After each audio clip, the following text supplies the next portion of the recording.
Hello guys, പത്തനംമാറ്റിൻ്റെ പുതിയ episode റിവ്യൂയിലേക്ക് സ്വാഗതം. നന്ദുവിനെ പൂട്ടിയിട്ടിരിക്കുന്നിടത്ത് ഗുണ്ടകൾ പറയുന്നുണ്ട്, നിന്നെ കാണാനൊക്കെ സുന്ദരിയാണല്ലോ, എന്നാലും നീ 3-4 പേരെയൊക്കെ അടിച്ച് ഒതുക്കുവല്ലേടി എന്നൊക്കെ. അത് കേൾക്കുമ്പോൾ നന്ദു ചോദിക്കുന്നുണ്ട്, നിങ്ങൾക്ക് എന്താ വേണ്ടത്? നിങ്ങൾ എന്തിനാ ഇവിടെ എന്നെ പൂട്ടിയിട്ടിരിക്കുന്നത്? നിന്നെ തീർത്ത് കളഞ്ഞേക്കാനാ എനിക്ക് കിട്ടിയ ഓർഡർ. അതുകൊണ്ട് ആ ആളെ ഒന്ന് ഞാൻ വിളിക്കട്ടെ എന്ന് പറഞ്ഞ് ഗുണ്ട പുറത്തേക്ക് പോയിട്ട് വേണുവിനെ വിളിക്കുന്നുണ്ട്. അവളെ ഇവിടെ കെട്ടിയിട്ടിട്ടുണ്ട്, എന്ത് ചെയ്യണമെന്ന് ചോദിക്കും. അവളെ അങ്ങ് തീർത്ത് കളഞ്ഞേക്കാൻ വേണുവും പറയും. എന്നാൽ കെട്ടി തൂക്കിയേക്കാന്ന് ഗുണ്ടൻ പറയുന്നിട്ട് വന്ന് നന്ദുവിനെ നോക്കുമ്പോൾ പറയും, എന്നാണേലും ഇവള് സുന്ദരിയാണ്, ഒന്ന് പോയി കുളിച്ചിട്ടൊക്കെ വന്ന് ഇവൾക്കൊരു സമ്മാനമൊക്കെ കൊടുത്തിട്ട് ഇവളെ കെട്ടി തൂക്കാമെന്ന് പറഞ്ഞ് അയാളും അങ്ങ് പോകും. വേണുവിന് ഫോൺ വരുന്ന സമയത്ത് രേവതിയും അനാമികയും അയാളുടെ അടുത്തുണ്ടായിരുന്നു. അപ്പോൾ രേവതി ചോദിക്കുന്നുണ്ട് എന്തായി കാര്യമെന്ന്. അപ്പോൾ അനാമികയും ചോദിക്കും, എന്തായി അവളുടെ കാര്യം എന്തായെന്ന്. അവളെ അവരവിടെ കെട്ടിയിട്ടിരിക്കുക, കെട്ടി തൂക്കിയേക്കാൻ ഞാൻ പറഞ്ഞിട്ടുണ്ടെന്ന്.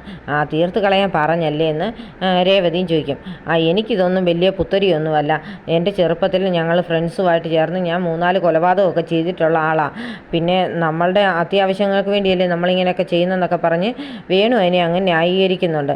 അത് കേൾക്കുമ്പോഴത്തേന് രേവതിക്കും അനാമികയ്ക്കും സന്തോഷം തോന്നുന്നേ ഉള്ളൂ. ഇനി ഇത് വല്ല പൊല്ലാപ്പു ആകുമെന്ന് രേവതി തിരക്കുന്നുണ്ട്. അങ്ങനെ ഒരു പ്രശ്നമൊന്നും ഉണ്ടാകുകയില്ല. നമ്മുടെ മോളെ അടിച്ച അവളുടെ അനിയത്തിയെ നമ്മൾ തീർത്തെന്ന് പറഞ്ഞ് ഇനി അവരിരുന്ന് കരയത്തേ ഉള്ളൂ.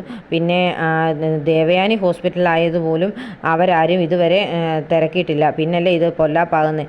ആരും ഇതൊന്നും തിരക്കാനൊന്നും പോകുന്നില്ല എന്ന് രേവതിയോട് വേണു പറയും. അനി കവിത എഴുതാണെന്ന് തോന്നുന്നു. എന്തോ കുത്തിക്കുറിച്ചുകൊണ്ടിരിക്കുന്ന സമയത്താണ് ആദർശ് ഇറങ്ങി വരുന്നത്. ആദർശ് പറയും, നയനെ വിളിച്ചായിരുന്നു, നന്ദുവിനെ കാണാനില്ലെന്ന്. അവൾക്ക് എന്ത് പറ്റി, അവൾ എന്ത് ചെയ്യും, എവിടെ പോയെന്നൊക്കെ നന്ദുവിനെ കുറിച്ച് ഓർത്ത് എനിക്കങ്ങ് ടെൻഷനാകുന്നുണ്ട്. അതറിയത്തില്ല, അവളുടെ ഫ്രണ്ട്സിനെ എല്ലാം വിളിച്ച് ചോദിച്ചപ്പം അവൾ എവിടെ പോയെന്ന് അറിയത്തില്ല, അവരെ ആരും കണ്ടിട്ടില്ലെന്ന് പറയും. അനിയും അറിയാം, എന്നാൽ നമുക്ക് പോകാം, ഒന്ന് അന്വേഷിച്ചിട്ട് പോകാമെന്നൊക്കെ പറഞ്ഞ് അവർ പുറത്തേക്ക് പോകുന്നുണ്ട്. പോകുന്ന വഴിക്ക് ആദർശയും അനിയും അങ്ങോട്ട് ചെല്ലുമ്പോഴത്തേന് നന്ദുവിൻ്റെ ആക്റ്റീവ അവിടെ ഇരിക്കുന്ന കാണും. അപ്പോൾ അനി പറയും, ആദർശേട്ടൻ നിർത്തിക്കേ എന്ന് പറഞ്ഞ് ഓടി ചെന്നിട്ട് ആ ബൈക്കിലൊക്കെ പിടിച്ചൊക്കെ നോക്കിയിട്ട് പറയും, ഇത് നന്ദുവിൻ്റെയാ, ഞാനിതിൽ പല പ്രാവശ്യം യാത്ര ചെയ്തിട്ടുള്ളതാന്ന് പറയും. എന്നാൽ ഇത് ഇവിടുന്ന് എങ്ങനെയും ആയിരിക്കും അവൾ മിസ്സായിരിക്കുന്നതെന്ന് പറഞ്ഞ് നോക്കുമ്പോൾ ഒരു വീടിൻ്റെ സൈഡിൽ ഇങ്ങനെ CCTV വെച്ചിരിക്കുന്നതാണ്. ആ വീട്ടിൽ CCTV ഉണ്ട്, നമുക്ക് ചെന്ന് തിരക്കാമെന്ന് പറഞ്ഞ് ഇവർ ആ വീട്ടിൽ ചെന്ന് ആ വീട്ടിൻ്റെ ഉടമസ്ഥനോട് പറയും, CCTV ഒന്ന് നോക്കണം, ഞങ്ങൾ ഞങ്ങളുടെ ഒരു കുട്ടിയെ കാണാൻ പോയി, അത് ഈ വീടിനെ ഉപയോഗിച്ചാൽ മിസ്സായിരിക്കുന്നെന്ന് പറയും. അപ്പോൾ ഇവർ എടുത്ത് നോക്കുമ്പോൾ നന്ദുവിനെ ഒരു ഗുണ്ടകളെല്ലാം കൂടെ വണ്ടിക്കകത്ത് പിടിച്ചിട്ടുകൊണ്ട് പോകുന്നത് കാണും. അപ്പോൾ ആ വീട്ടുടമസ്ഥൻ പറയുന്നുണ്ട്, ഇത്രയും വലിയൊരു സംഭവം ഞങ്ങളുടെ വീടിൻ്റെ മുമ്പിൽ നടന്നിട്ട് ഞങ്ങൾ അറിഞ്ഞില്ലല്ലോ എന്ന്. എന്തായാലും ഇങ്ങനെ ഒരു ഇൻഫർമേഷൻ കിട്ടിയത് നന്നായി, താങ്ക്സ് എന്നൊക്കെ പറഞ്ഞിട്ട് ഇവരവിടെ നിന്ന് ഇറങ്ങുന്നുണ്ട്. ഇവർ പിന്നെ നന്ദുവിനെ തിരക്കി ഇങ്ങനെ നടക്കുന്ന സമയത്തൊക്കെ നയനെ വിളിക്കുന്നുണ്ട്. അന്നേരം ഇവർ പറയും, എന്നാൽ പിന്നെ ഫോൺ എടുക്കണ്ട, എന്തെങ്കിലും വിവരം അറിഞ്ഞിട്ട് വിളിക്കാമെന്ന്. അന്നേരം ഫോൺ വിളിച്ചിട്ട് കിട്ടാത്തപ്പോൾ നയന കനകയോട് പറയുന്നുണ്ട്, വിളിച്ചിട്ട് ആദർശേട്ടനെ എടുക്കുന്നില്ല എന്ന്. എന്തായാലും ആ മോക്ക് എന്നാ പറ്റിയതായിരിക്കും എന്നോർത്ത് കനകയ്ക്കും ഗോവിന്ദനും അങ്ങ് ടെൻഷനാണ്. ചിലപ്പോൾ അനാമികയുടെ അച്ഛൻ പകരം വീട്ടിയതായിരിക്കും, ഇവിടെ വന്ന് നമ്മളെ വെല്ലുവിളിച്ചിട്ടൊക്കെ പോയതല്ലേ എന്നൊക്കെ കനകയും പറയുന്നു. ഇങ്ങനെയുള്ള ഒരു പെണ്ണ് അവിടെ താമസിക്കുന്നിടത്തോളം കാലം എങ്ങനെയാ മോളെ നമ്മളവിടെ ഇനി ഊരുറപ്പിച്ച് മോളെ അവിടെ നിർത്തുന്നതെന്നൊക്കെ ഗോവിന്ദനും പറയും. അതെല്ലാം ശരിയാച്ചാ, ഞാനാണെങ്കിൽ നല്ല പാലായിരുന്നു അവിടെ തിളപ്പിച്ച് വെച്ചത്, അത് ആദർശേട്ടൻ്റെ അമ്മ എടുത്ത് കുടിച്ചപ്പോഴാണ് അസുഖം വന്നത്. പക്ഷേ അതിനകത്ത് ആരോ വിഷം കലർത്തിയിട്ടുണ്ട്. അതെന്തായാലും അനാമിയെ അവളുടെ അമ്മയായിരിക്കും. നവിയേടത്തിയോട് അവർക്ക് അത്രയ്ക്ക് ദേഷ്യമുണ്ട്. അതുകൊണ്ട് നവിയേടത്തി കുടിക്കുകയാണെങ്കിൽ നവിയേടത്തിയുടെ വയറ്റിൽ കിടക്കുന്ന കുഞ്ഞു പോകാനും നവിയേടത്തി കിടപ്പിലാകാൻ വേണ്ടി അവർ തന്നെ ചെയ്തതായിരിക്കും എന്ന് പറയും. ഇത്രയും ദുഷ്ടതയുള്ള മനസ്സുള്ള അവരുടെ അടുത്തൊക്കെ എങ്ങനെയാണ് മോളെ നിൽക്കുന്നതെന്ന് കനകയും പറയുന്നുണ്ട്. എന്ത് ചെയ്യാൻ അമ്മ, ആദർശേട്ടൻ്റെ അമ്മ ഇപ്പോഴും അനാമികയെ സ്വന്തം മരുമോളെ പോലെയാണ് സ്നേഹിക്കുന്നത് എന്ന് പറഞ്ഞ് നയന സങ്കടപ്പെടുന്നൊക്കെയുണ്ട്. ആദർശം അനിയും ആ കാറ് തപ്പി ടൗണിൽ കൂടെയൊക്കെ നടക്കുന്നുണ്ട്. എന്നിട്ട് ഓരോ കടയിലും ഓരോ വഴിയിലൊക്കെ ഇരിക്കുന്ന ആൾക്കാരോട് ഈ കാറ് കണ്ടിരുന്നോ എന്ന് ചോദിക്കുന്നുണ്ട്. അവരാരും കണ്ടതായിട്ട് പറയുന്നില്ല. അപ്പോൾ ആദർശ് പറയും, നമുക്ക് ഈ ഭാഗത്ത് CCTV ഉള്ള കടകളിൽ തപ്പാം, എന്നിട്ട് അന്വേഷിക്കാമെന്ന് പറയും. അങ്ങനെ അവർ അത് തപ്പാനായിട്ട് ഇറങ്ങുകയാണ്. നന്ദുവിനെ കെട്ടിയിട്ടിരുന്നിടത്തെ ഗുണ്ട അപ്പം കുളിയൊക്കെ കഴിഞ്ഞ് ഒരുങ്ങി വന്ന് പറയും, ചേട്ടൻ കുളിയൊക്കെ കഴിഞ്ഞാൽ വന്നിരിക്കുന്നേ എന്ന് പറഞ്ഞ് നന്ദുവിൻ്റെ അടുത്തോട്ട് മുഖം അങ്ങോട്ട് കുനിക്കുന്ന സമയത്താണ് അയാളെ ആരോ തൊഴിച്ചിടുന്നത്. നോക്കുമ്പോൾ ആദർശമുണ്ട്, അനിയുമുണ്ട്. പിന്നെ അവിടെ നല്ല ഫൈറ്റാണ് നടക്കുന്നത്. അതിനിടയിൽ അനി നന്ദുവിനെ അഴിച്ച് വിടുന്നുണ്ട്. അന്നേരം അനിയെയും ആരോ വന്ന് തൊഴിച്ചിടും. അപ്പോഴത്തേന് നന്ദുവിൻ്റെ പുറത്തേക്കാണ് അനി വീഴുന്നത്. അന്നേരം അവർ കുറച്ച് നേരം കണ്ണി നോക്കിയൊക്കെ ഇരിക്കുന്നുണ്ട്. ഫൈറ്റ് കഴിയുമ്പോഴത്തേന് ഗുണ്ടകളെല്ലാം ഓടി രക്ഷപ്പെടുന്നുണ്ട്. അപ്പം നന്ദു പറയുന്നുണ്ട്, എനിക്ക് അനാമികയെ അവളുടെ അച്ഛനെയൊക്കെ സംശയമുണ്ടെന്ന്.